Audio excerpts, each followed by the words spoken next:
தேர்தலுக்காக விழிப்புணர்வை ஏற்படுத்தணும், மக்கள் எல்லாரையும், அதாவது ஜனநாயக கடமை ஆற்றணும், ஒவ்வொரு வாக்காளரையும் வந்து அவங்களோட வாக்கை செலுத்த வைக்கணும் அப்படிங்கிறதுக்காக தேர்தல் ஆணையம் வந்து நிறைய ஏற்பாடுகள் எல்லாம் செஞ்சுட்டு வந்துட்டு இருந்தாங்க.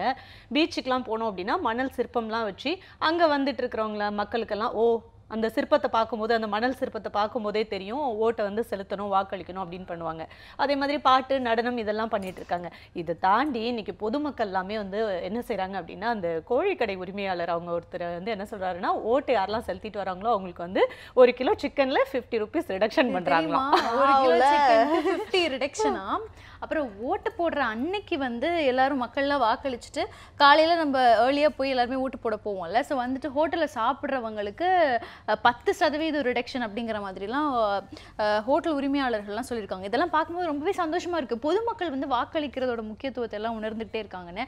அதே மாதிரி வந்து இன்னொரு விஷயம் வந்து ரொம்பவே மனசுக்கு திருப்தியாக இருக்கிற ஒரு விஷயம் என்னென்னா, தேர்தல் ஆணையம் வந்து என்ன பண்ணியிருக்காங்கன்னா, இன்றைக்கி வந்து தேர்தல் ஆணையம் தேர்தல் தொடர்பான அறிவிப்புகள், அது சார்ந்த சில குறிப்புகள்லாம் சொல்லும் பொழுது இன்றைக்கி நான் வந்து நோட் பண்ணது என்னென்னா, பேச முடியாத மாற்றுத்திறனாளிகள்லாம் இருக்காங்கல்ல, அந்த மாற்றுத்திறனாளிகளுக்காக வந்து அங்கே சைன் லாங்குவேஜ்லேயே சத்யபிரகாஷ் சாகு என்ன சொல்கிறாரோ அதை அப்படியே சொல்லக்கூடிய அளவுக்கு சைன் லாங்குவேஜ்லேயே சொன்னாங்க. இது வந்து ஒரு நல்ல மாற்றமாகவே தெரிஞ்சுது.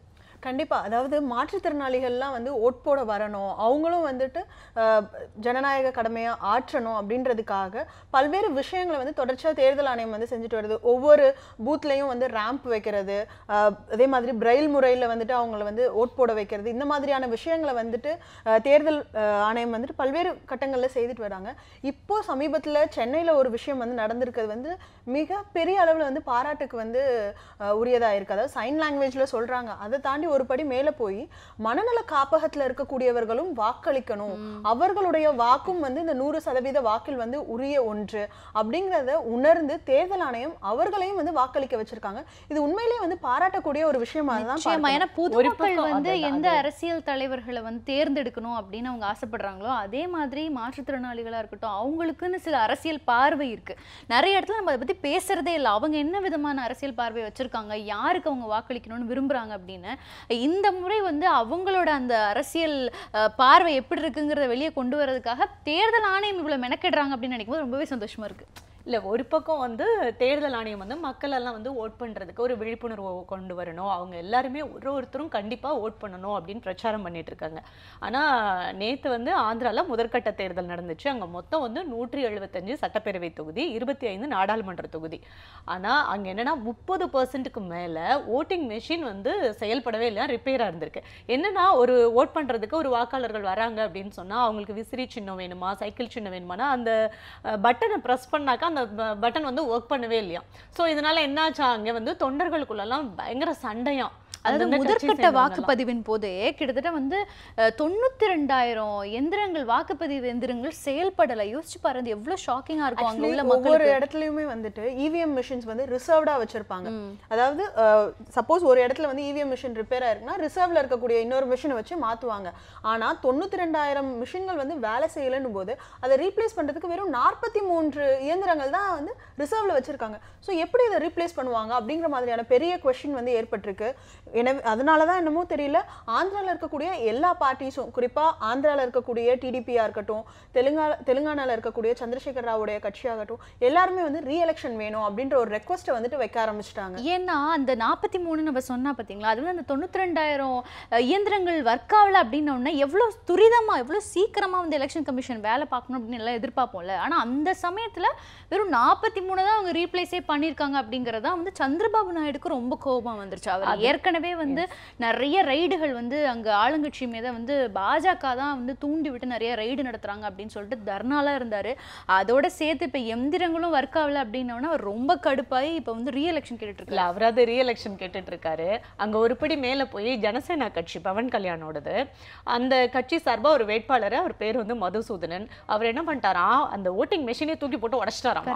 சமக்கம் வந்து அவர் அப்புறமா போலீஸ் வந்து அரெஸ்ட் பண்ணி கூட்டிட்டு போயிட்டாங்க. ஆதங்கமா இருக்கும்ல, எவ்வளவு கஷ்டப்பட்டு வந்து நம்ம அவங்க வந்து வாக்கு கேட்கறாங்க மக்கள் கிட்ட, அவங்க எவ்வளோ ஒரு பிளான்ஸோட ஃபியூச்சர் பிளான்ஸோட இருப்பாங்க. அப்ப வந்து அவங்களோட பேரு, அவங்களோட சின்னம், அது எதுவுமே அது சரியாவே தென்படலையாம். ஸோ இது மாதிரியான விஷயங்கள் வந்து தொடர்ச்சியா எங்களுடைய சின்னம் வந்து ஒழுங்கா தெரியல அப்படின்னு சொல்லிட்டு விசிறி சின்னம் வந்து வயசாருது. ஸோ அவங்களுடைய சின்னம் ஒழுங்கா தெரியல, எங்களுக்கு வந்துட்டு நீங்க இவிஎம் மிஷின்ஸை மாத்துங்க அப்படின்னு சொல்லி கேட்டுட்டு இருக்கும்போது பாதி எலெக்ஷன் நடந்துருச்சு, இப்போ நம்ம எப்படி வந்து மாற்ற முடியும் அப்படின்னு சொல்லிட்டு டிடிபிக்கும் ஒய்எஸ்ஆர் காங்கிரஸ் பார்ட்டிக்குமே வந்து சண்டை நடந்து அது பெரிய அளவுல வயலன்ஸாலாம் வந்துட்டு ஆந்திரால மாறி இருக்கு. நேத்தி அந்த சண்டையில ஒரு லேடி ஒரு விமனுடைய மண்டையவே வந்து இடையில போய் அவங்க ஓட் பண்ண போயிருக்காங்க. இவங்க 2 கட்சியை சேர்ந்த தொண்டர்களும் போட்ட சண்டையில அவங்க மண்டையவே உடைச்சிட்டாங்களாம். கள்ள ஓட்டு போடுறது இந்த மாதிரி நிறைய பிரச்சனைகளுக்காக தான் வந்து தொண்டர்களுக்குள்ள சண்டை வரும். ஆனா ஓட்டிங் மிஷின் ரிப்பேர் ஆகி அதனால தொண்டர்கள்லாம் கொதிச்செழுந்து சண்டை நடந்து அதுல பொதுமக்கள் பாதிக்கப்பட்டு இதை பார்க்கும்போது முதற்கட்ட தேர்தலே எப்படின்னா பின்னாடி வர அடுத்தடுத்த கட்ட தேர்தல்கள் அடுத்தடுத்த மாநிலங்கள்ல எப்படி இருக்கும் அப்படின்னு விஷயம் நீங்க சொல்றது கரெக்ட் தான். ஏன்னா வந்து இப்ப எந்திரங்கள் பிரச்சனைனா அப்ப வந்து எல்லாரும் எல்லா தொண்டர்களும் ஏதோ ஒரு கட்சிக்காக வேலை பார்ப்பாங்களே, அந்த கட்சியோட எந்திரம் வந்து அந்த கட்சியோட சின்னங்கள் இருக்கிற எந்திரம் சரியா இல்லைன்னா அவங்களுக்கு கோவம் வரதான் செய்யும். இதுல எதை நம்ம தெளிவா பார்க்கணும்னா ஏற்கனவே எலெக்ஷன் கமிஷன் ஒரு தடவை சொல்லியிருந்தாங்க, என்னன்னா எப்பவுமே எலெக்ஷன் நடந்து அந்த குறிப்பிட்ட வேட்பாளருக்கோ இல்ல குறிப்பிட்ட கட்சிக்கோ பாதகமா அங்க ஏதாவது நடக்குது அப்படின்னா எல்லாரும் தூக்கி தேர்தல் அந்த வாக்கு இயந்திரத்தின் மேலதான் உங்களோட கோவத்தை காட்டுவீங்க, அதுலதான் உங்களோட பழிய போடுவீங்க அப்படின்னு சொன்ன மாதிரியே இப்ப நடந்துருச்சு. இது வந்து ஒரு தடவை நடக்கலையே, தொடர்ச்சியா ஒவ்வொரு எலெக்ஷன்ஸ்லயும் நம்ம பார்க்குறோம். ரொம்ப சென்சிட்டிவான இருக்கக்கூடிய இடங்கள்ல வந்துட்டு இந்த மாதிரி இவிஎம் மிஷின்ஸ் மேல வந்து கோவத்தை காமிக்கிறது. ஏன்னா நிறைய அரசியல் கட்சிகளே வந்து இவிஎம் மிஷின் மேல நம்பகத்தன்மை இல்லை அப்படின்னு சொல்றாங்க. ஸோ அதோட ஒரு வெளிப்பாடு தான் வந்து தொண்டர்கள் வரைக்கும் வந்து அதன் மீது நம்பிக்கை இல்லாம அதன் மேல வந்து தங்களுடைய கோவத்தை காட்டுறதா வந்து நான் பார்க்குறேன். அடுத்து இப்போ நம்ம ஆந்திரா எலெக்ஷன்ஸை பற்றி பேசணும். அதுக்கு அப்படியே கர்நாடகா பக்கம் போனோம்னா குஷ்பு வந்து அவங்களோட தேர்தல் பரப்புரைக்காக ரொம்பவே சீரியஸாக அவங்க காங்கிரஸ்க்காக பரப்புரை பண்ணிட்டு இருக்காங்க. அந்த இடத்துல வந்து அந்த கூட்டத்தில் வந்து ஒரு நபர் அவங்கள்ட்ட தவறாக செயல்பட்டாரு அப்படின்னு சொல்லிட்டு அவங்க ரொம்ப கோபமாக அவரை வந்து அரைஞ்சிட்டாங்க. அந்த வீடியோ கூட வைரலாக போயிட்டு இருந்துச்சு. ஸோ இதையும் நீங்கள் பார்த்துருப்பீங்கன்னு நினைக்கிறேன். நான் கூட பார்த்தேன் அந்த இது. எனக்கு வந்துட்டு குஷ்புவோட இது வீடியோ பார்க்கும்போது எனக்கு நக்மாவோட இன்சிடென்ட் தான் ஞாபகம் வருது. ஏற்கனவே மீரட்ல ஒரு எலெக்ஷன்ஸ் நடக்கும்போது நக்மா பிரச்சாரத்துக்காக போகும்பொழுது அங்க அவர்களுக்கும் இதே மாதிரியான ஒரு சம்பவம் நடந்தது. அவங்களும் அவங்க கிட்ட மிஸ்பிஹேவ் பண்ண அந்த ஆளை வந்து நபரை வந்துட்டு அரைஞ்சாங்க. ஸோ இந்த ஒரு விஷயம் வந்துட்டு தொடர்ச்சியா பொது வாழ்க்கையில் இருக்கக்கூடிய பெண்களுக்கு வந்து நடந்துட்டு இருக்கிறதா குஷ்பு நக்மா மட்டும் இல்ல, ஒரு சமீபமா ஒரு 1 வீக் பிஃபோர் நினைக்கிறேன், அப்போ வந்து ஆந்திரால தான் ஒய்எஸ்ஆர் காங்கிரஸ் ஜெகன்மோகன் ரெட்டியோட தங்கச்சி வந்து பிரச்சாரத்துக்காக போயிருக்காங்க. அவங்க பேர் வந்து ஷர்மிளா. அவங்க வந்து பேருந்துல இருந்து பிரச்சாரம் பண்ணும்போது என்ன பண்ணிருக்காங்க, தொண்டர்களுக்கெல்லாம் கை குலுக்குவாங்கல்ல, கை குலுக்கும்போது அதுல யாரோ ஒரு சாமர்த்தியமான தொண்டர் என்ன பண்ணிட்டாரா, அவங்க போட்டிருந்த ரிங்கை வந்து ஒரு வீட்டு விட்டுட்டாராமா. என்ன பிரச்சனைனா அது வந்து டைமண்ட் ரிங்கு, வைரக்கல், பயங்கர காஸ்ட்லியா 15 lakhs வரும் அப்படின்னு சொல்லிட்டு இருக்காங்க. ஸோ ஜெகன்மோகன் ரெட்டி வந்து என் தங்கச்சிக்கு வந்த நிலைமை யாருக்குமே வரக்கூடாது, தொண்டர்களுக்கு கை குலுக்கினாலும் தப்பு குலுக்கலைனாலும் தப்புடா, இப்படி அதுல இருந்து ஒரு திருடர் இருந்து திருடிட்டு போயிட்டாரு. இதுல என்ன யோசிக்கணும்னா பொது இடத்துல பெண்கள் ஒரு பொது சமூகத்துல அரசியலுக்கு வெளியில வர்றாங்கங்கும் போது என்ன மாதிரியான பிரச்சனைகள் எல்லாம் அவங்க சந்திக்கிறாங்க, அவங்க எப்படி அவங்கள தற்காத்துக்கணும், இந்த மாதிரி மிஸ்பிஹேவ் பண்றவங்க கிட்ட இருந்து எப்படி பாத்துக்கிறது. இதுல வந்து நம்ம குஷ்புவோட செயலை கண்டிப்பா பாராட்டி ஆகணும். ட்விட்டர்ல கூட அவங்களை நிறைய பேர் வந்து பாராட்டி இருக்கிறாங்க. அதாவது ட்விட்டர்னு எடுத்துக்கும் போது சமூக வலைதளம்னு பார்க்கும்போது என்னதான் வந்து குறிப்பா இப்ப பெண்கள் மேல நியாயம் இருந்தாலும் நிறைய தருணங்கள்ல அதை சரியா பார்க்காம என்ன நடந்திருக்குன்னு தெரிஞ்சுக்காம சோஷியல் மீடியால எல்லாருமே திட்டிட்டு தான் இருப்பாங்க, யார் மேல தப்புன்னு தெரியாம. நான் சோஷியல் மீடியால பார்த்தேன், ஒரு வீடியோ வைரல் ஆயிட்டு இருந்துச்சு. அதாவது சமீப காலமா என்ன நடக்குது அப்படின்னா, விடுதலை சிறுத்தைகள் கட்சி இருக்காங்கல்ல, அவங்க வந்து இப்ப திமுகவோட கூட்டணியில் இருக்காங்க. அந்த கூட்டணியில் இருக்கிற விசிகாவை வந்து சரியா விசிகாவுக்காக திமுக எல்லாம் சரியா பிரச்சாரம் பண்ண மாட்டாங்க. ஆமா, இந்த பிரச்சனை வந்து தொடர்ச்சியா திமுக சரியா பிரச்சாரம் பண்ண மாட்டாங்க அப்படின்னு ஒரு இஷ்யூ வந்துச்சு. இதை வந்து சரி கட்டுறதுக்காக உதயநிதி ஸ்டாலின் ஒரு விஷயம் பண்ணிருக்காரு. என்ன பண்ணிருக்காரு தெரியுமா? அந்த வீடியோ பாத்தியா?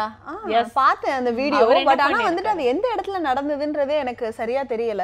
பட் ஆனா அவர் அந்த கிராப் பண்ணி கையில வச்சிருக்கும் போது அவ்வளோ ஒரு பெரிய அப்லோட் அவருக்கு வந்து கிடைச்சது. இப்ப அவங்க 2 தொகுதி விசிக 2 தொகுதியில நிக்கிறாங்க. அது ஒரு தொகுதியில பிரச்சாரம் பண்ணிட்டு இருக்கும்போது கூட்டத்துல நின்னு பேசிட்டு இருக்கும்போது கொடி எங்கன்னு கேட்டு விடுதலை சிறுத்தைகள் கொடியை வாங்கி தூக்கி பிடிச்சு அவர் பண்ணாராம். இப்ப ரெகுலரா போயிட்டு இருந்த சர்ச்சைகளுக்கு முற்றுப்புள்ளி. இந்த கூட்டணி கட்சி வேட்பாளர்களுக்கு எல்லாம் ஆதரித்து பிரச்சாரம் பண்ணல, திமுகல இருந்து பிரச்சாரம் பண்ணலன்னு சொல்லி தொண்டர்களுக்குள்ள மாவட்ட கழக செயலாளர்கள்லாம் வந்து வரலன்னு சொல்லி ஒரு கம்ப்ளைண்ட் ஏற்கனவே போயிட்டு இருந்தது 2 கட்சி சேர்ந்த தொண்டர்களுக்கு நடுவுலையும். அப்போ திருவாரூர் பக்கம் மன்னார்குடி பக்கம் இப்படிதான் ஒரு வாட்டி பிரச்சாரம் போகும்போது அந்த இடத்துல கொடி வந்து பறந்துருக்கு. அப்போ சில இளைஞர்கள் என்ன பண்ணியிருக்கிறாங்க, விசிக கொச்சி கொடியை மட்டும் கட் பண்ணி தூர போட்டிருக்காங்க. ஸோ அது வந்து பிரச்சனை பெருசாயிட்டே இருந்திருக்கு. அதுக்கு உதயநிதி வந்து ஒரு ஃபுல் ஸ்டாப் வச்சுட்டாரு.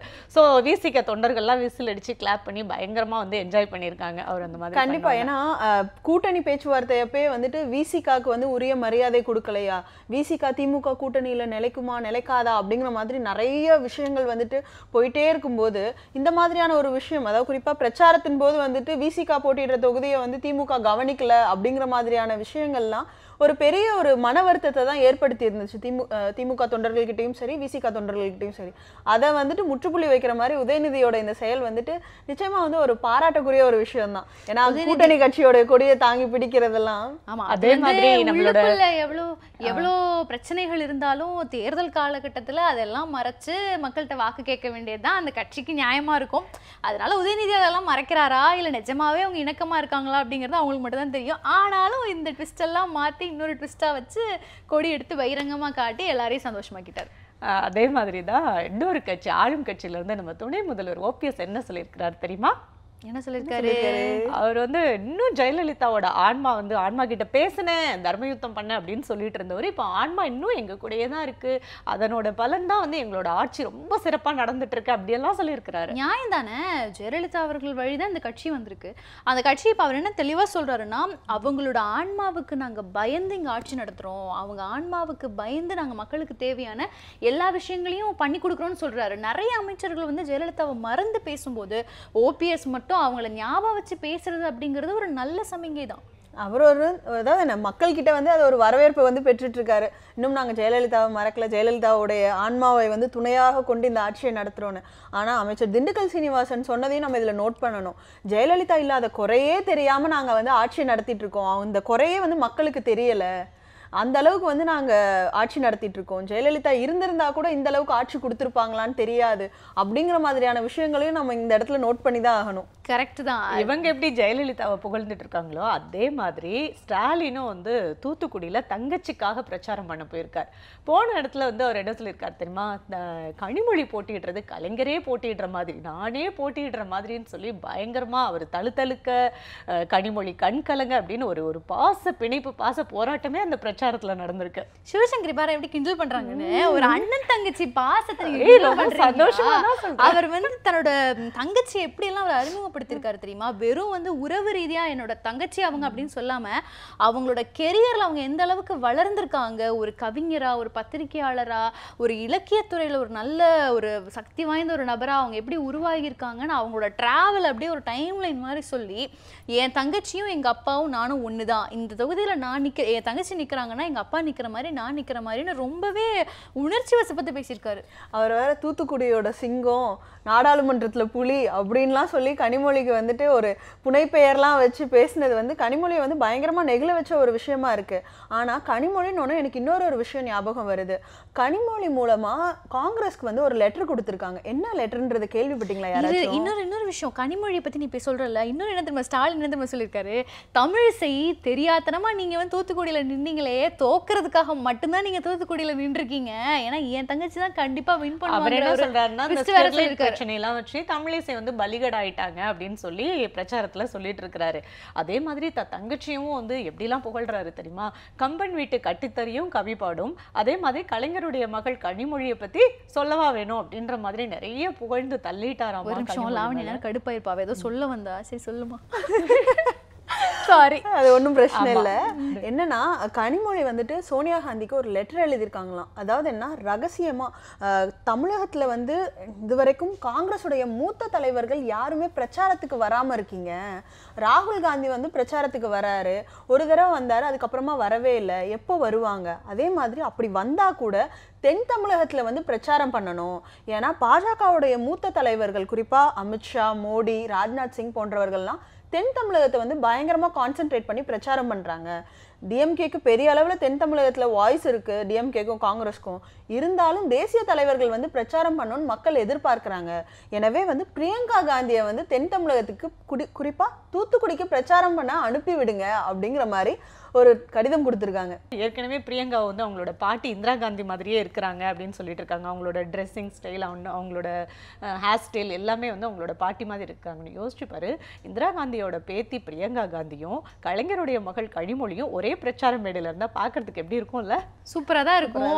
எல்லாரும் அதை எக்ஸ்பெக்ட் பண்றதா சொல்றாங்க. ஏன் இந்த மாதிரியான சிக்கல் வருதுன்னா, ஏன் இப்படிலாம் எக்ஸ்பெக்ட் பண்றாங்க அப்படின்னா, இந்த தேர்தலில் வந்து தென் தமிழகம் வட தமிழகம் அப்படிங்கிற அந்த டாக் வந்து ரொம்பவே பெருசா இருக்கு.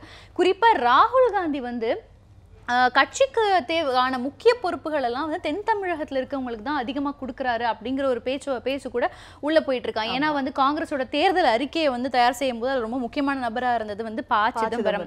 அப்புறம் வந்து அமைப்பு செயலாளராக இருந்தது வந்து கேரளாலேருந்து வேணுகோபால். அதுக்கப்புறம் குறிப்பாக பார்த்தீங்கன்னா சமூக வலைதளத்தில் முக்கிய பொறுப்பில் இருக்கிறது நம்மளோட திவ்யா ஸ்பந்தனான்ட்டு எல்லாமே இங்கே இருக்கிற கேரளா கர்நாடகா தமிழ்நாடுங்கிற மாதிரி இப்படி முக்கிய பொறுப்புகளை அவர் பிரித்து கொடுத்துட்டாரு.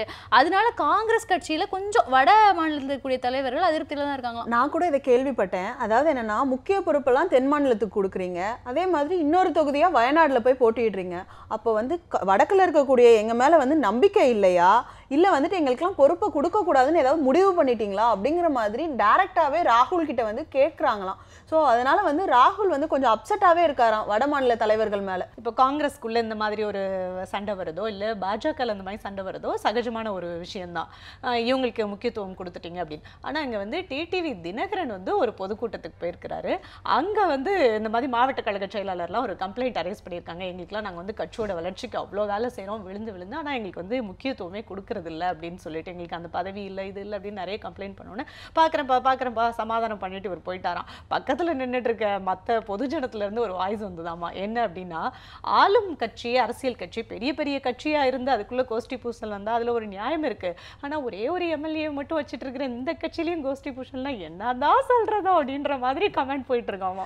காங்கிரஸ் மாதிரி அமமுகவும் வந்து கோஷ்டி பூசலுக்கு ஃபேமஸ் ஆயிரும் போல இருக்கே ஃபியூச்சர்ல. தினகரன் அணியில நிறைய கோஷ்டி பூசல் இருக்கிறதுக்கான வாய்ப்பு இருக்குல்ல. ஏன்னா தொடர்ச்சியா வந்து இப்ப 18 எம்எல்ஏக்களை தகுதி நீக்கம் செஞ்சதுல இருந்து இரட்டை இலை சின்னத்துக்காக அவங்க போராடினது, குக்கருக்காக போராடி அவங்க நிறைய தொடர்ந்து தோல்விகளையே சந்திச்சுட்டு வர நிலையில வந்து நமக்கு நிலையான ஒரு வாய்ப்பு கிடைக்குமா கட்சிக்குள்ள, நம்ம தலைவர் வந்து ஜெயிப்பாரா அப்படிங்கிற மாதிரியான டவுட்ல எல்லாம் வந்து உள்ள இருப்பாங்க. அதனால இந்த கோஷ்டி பூசல் கிசுகிசுக்கெல்லாம் வர்றது வந்து நியாயம்தான். இன்னொரு விஷயம் என்னன்னா, அமமுகவை பொறுத்த வரைக்கும் அதிமுகவில் தங்களுக்கான பொறுப்புகளோ அல்லது தங்களுக்கான ஒரு அடையாளம் கிடைக்காதவங்க தான் வந்துட்டு தினகரனை நோக்கி வராங்க. அப்படி இருக்கும் பொழுது இந்த கட்சியில தங்களுக்கு பொறுப்பு கொடுக்கலைனாலும் அல்லது வந்து பதவி கொடுக்கலைனாலும் அது மாதிரி வந்து சீட் கொடுக்கலைனாலும் அவங்க வந்து ஒரு கோஷ்டியா வந்து உருவாகிறது வந்து சகஜமான ஒரு விஷயம் தான். கோஷ்டி பூசல் இந்த மாதிரி கட்சிகளுக்குள்ள அப்படின்னு சொல்லிட்டு இருக்கோம். ஆனா திமுகல அந்த தலைவர் கருணாநிதி மறைஞ்சதுக்கு அப்புறமா பாத்தீங்க அப்படின்னா எல்லாருமே வந்து மோஸ்டா வந்து ஒரு மனசா வந்து மு.க. ஸ்டாலினை தலைவரா தேர்ந்தெடுத்தாங்க. கோஷ்டி பூசல் அப்படின்னு பாத்தீங்கன்னா அங்க கொஞ்சம் பரவாயில்லையோ அப்படின்னு தோன்ற அளவுக்கு இப்போ துரைமுருகன் வந்து தளபதியா செயல்பட்டுட்டு வர மாதிரி ஒரு தெரியுது. அவர் ஆக்சுவலா துரைமுருகன் வந்து ஒரு பெரிய தலைவர் திமுகல, கருணாநிதிக்கும் ஒரு தளபதியா அவர் தான் இருந்தார் அப்படின்னு சொல்லுவாங்க. இப்போ மு.க. ஸ்டாலினுக்கும் அவர் தான் வந்து தளபதி மாதிரி செயல்பட்டு இருக்காரு அப்படின்னு ஒரு பேச்சு வருது. துரைமுருகன் பத்தி சொல்லும் போது தான் எனக்கு இன்னொரு விஷயம் ஞாபகம் வருது. துரைமுருகன் என்ன சொல்லியிருக்காரு அப்படின்னா, இப்ப வந்து வேலூர்ல அவரோட பையன் போட்டிடுறதால, கதிரானந்த் போட்டிடுறதால அங்க நிறைய பணப்பட்டுவாடா நடக்குது அப்படின்னு சொல்லிட்டு ரைடெல்லாம் நடந்துச்சு, கோடியா பணத்தெல்லாம் எடுத்தாங்க. அப்ப இந்த நிலையில என்ன நடக்குது அப்படின்னா, இந்த பணப்பட்டுவாடெல்லாம் அங்க இருக்கு இல்லையா, அதனால அவர் என்ன சொல்றாருன்னா, இப்ப வந்து கதிரானந்த் மேல ஒரு வழக்கு தொடர்ந்துருக்காங்க. இப்ப வழக்கு போட்டிருக்கிறதால நீங்க நினைக்கிறீங்களா என்ன பயமுறுத்ததுனால என்ன பயமுறுத்ததை நினைச்சுக்கிட்டு நீங்க திமுகவே பயமுறுத்ததை நீங்க நினைக்கிறீங்க, அதெல்லாம் ஒண்ணுமே நடக்காது, இந்த வழக்கெல்லாம் வர்றதுக்கு ரொம்ப நாள் ஆகும், அது எப்போ வருமோ நான் அவ பாத்துக்கிறேன் அப்படின்னு சொல்லி ரொம்ப அசால்ட்டா தட்டி விட்டு போயிருக்காரு. அதே மாதிரி நான் இன்னொரு விஷயமும் வந்து நோட் பண்ணேன். துரைமுருகன் பற்றி பேசும்பொழுது அவர் வந்துட்டு பொதுச் செயலாளராக மாறிட்டு வராரோ, அந்த பதவிக்காக வந்துட்டு அவர் இந்த மாதிரி பேசியிருக்காரோ அப்படிங்கிற மாதிரியான விஷயங்கள்லாம் வந்துட்டு இப்போவே வந்து கிசுகிசுக்க ஆரம்பிச்சிட்டாங்க. அதுக்கு எந்த அளவுக்கு வாய்ப்பு இருக்கும்? ஆனால் திமுகவில் பார்த்தா அப்படின்னா அந்த திமுக பொருளாளர் துரைமுருகனோட இடம் வந்து ஒரு சிம்ம சொப்பனமாகவே இருக்கு மற்ற எல்லாருக்கும். ஏன்னா 2ஆம் கட்ட தலைவர்கள்லாம் வந்தாச்சு, ராசா, RS பாரதி இவங்கெல்லாம் வந்தாலும் கூட இன்னைக்கும் துரைமுருகனுக்குள்ள மரியாதை வந்து அங்கே தொடர்ந்து கட்சிக்குள்ள கிடைச்சிட்டே தான் இருக்கு அப்படிங்கிறது தானே தெரியுது இல்ல? அது என்னமோ உண்மைதான். ஆனாலும் வந்து இந்த இவ சொல்ற மாதிரி அவர் பேராசிரியர் குறிப்பிட்டு அவர் சொல்லியிருக்காரு. ஏன்னா பேராசிரியருக்கு இணையான ஒரு பொறுப்பில் நான் இருக்கேன், அதனால நீங்க என்ன பயமுறுத்த முடியாது அப்படின்னு சொல்றது வந்து லாவண்யா கொடுத்த லீடு மாதிரி. ஒருவேளை அப்படிலாம் நடக்கிறதுக்கான வாய்ப்புகள் இருக்கோ என்னவோ, சான்சஸ் இருக்கு. ஏன்னா பேராசிரியரும் வந்துட்டு வயது முதிர்ச்சினால பெரிய அளவுல வந்து அரசியல் ஈடுபாடு இல்லாம இருக்காரு.